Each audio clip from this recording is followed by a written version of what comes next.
Un look passato pencuden la quater badru kai super flicco flacco baiten que soit in rat.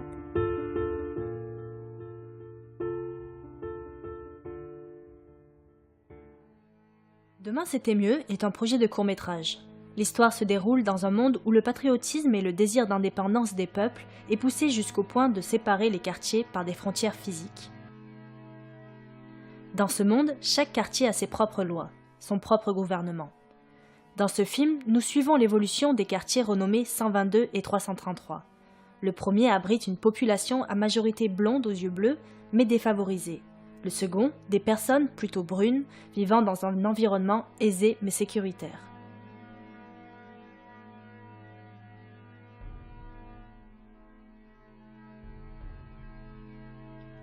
Je m'appelle Laura, j'ai 15 ans. Et plus tard, je vivrai dans le 333. Demain, c'était mieux.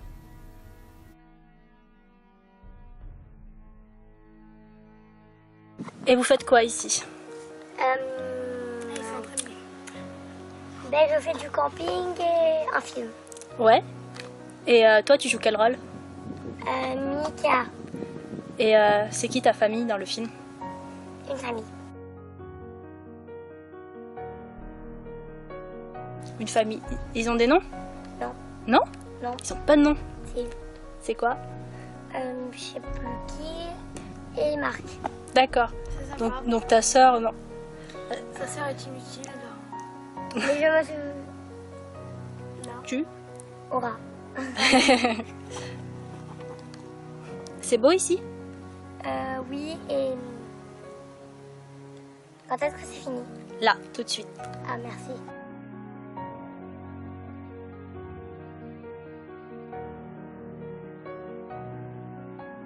J'ai fait 5 ans de théâtre, parce que voilà, j'adore me mettre en scène, etc.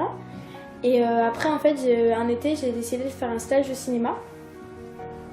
Et à ce moment-là, c'est là que j'ai rencontré la réalisatrice Stéphane Benoît. J'ai fait un casting pour un autre rôle dans le même film, enfin le même court-métrage. Et la réalisatrice a décidé de changer le rôle principal. Avant, c'était un garçon. Elle a décidé de faire une fille et elle m'a choisi.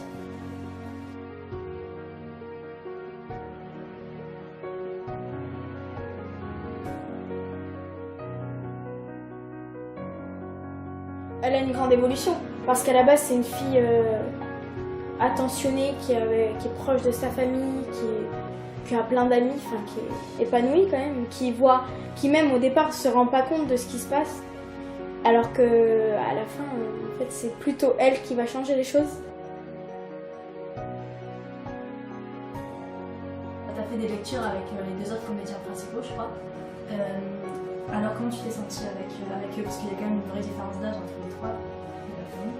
Moi très bien, déjà je m'habitue, enfin j'aime bien les gens, enfin, je m'habitue aux gens, mais très bien, parce que en plus déjà on est réunis pour la même passion un peu, donc déjà ça fait un point commun, et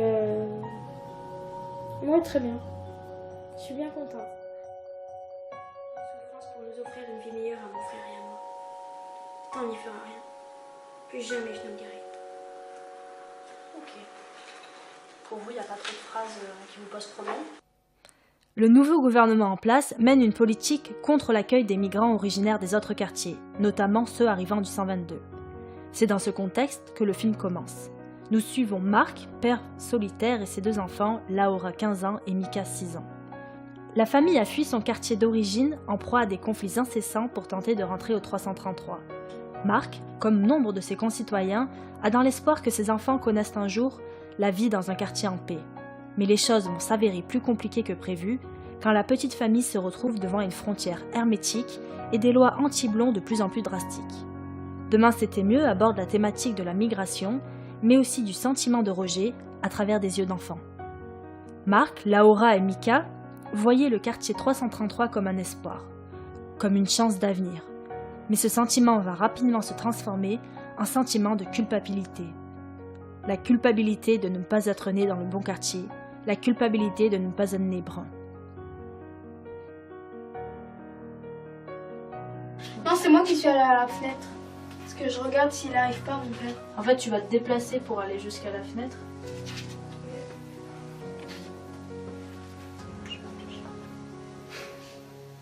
Parce que du coup, ça peut pas fait. Ça peut être fait comme ça. On se retourne vers toi. Oh, t'es pas caché, gna. Vous faites votre dialogue, vous te rejoindre sur soi. Et puis là, t'entends le père arriver. Du coup, c'est toi qui te lèves et lui te suit jusqu'à la porte. Ok. C'est toi qui fais ça.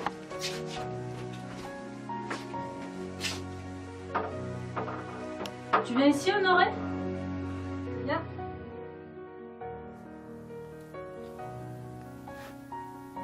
Va falloir se débrouiller tout seul maintenant. Papa va pas venir me chercher. Pourquoi tu dis qu'il va pas revenir? Il a dit qu'il allait revenir. Tu sais, les gens ici ils nous aiment pas trop. C'est pour ça que les gardes ont arrêté papa et qu'on est obligé de se cacher là. Mais pourquoi il nous aime pas? J'ai rien fait moi. C'est à cause de ça. Arrête! Puis ça. Arrête! Ça aussi. Arrête! Arrête! Pour préparer ce film, nous avons fait un gros casting entre la région Rhône-Alpes et Occitanie pour trouver les personnages principaux et de nombreux repérages pour les décors du film qui auront une place vraiment très importante. Pendant 2 semaines, nous avons fait des sessions de lecture et de répétition avec les acteurs principaux sur les décors. J'ai fait le choix de prendre ce temps avec les comédiens pour qu'une complicité réelle et non jouée s'installe entre eux. Je voulais qu'ils s'habituent au décor du film pour qu'au moment du tournage, ils aient l'impression de se connaître et de les connaître comme s'ils avaient toujours vécu dans ces lieux.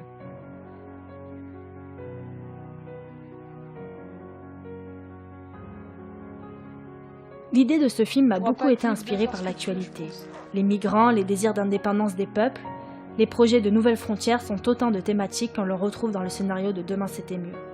Mais ce n'est pas un film qui parle de l'actualité, enfin pas seulement.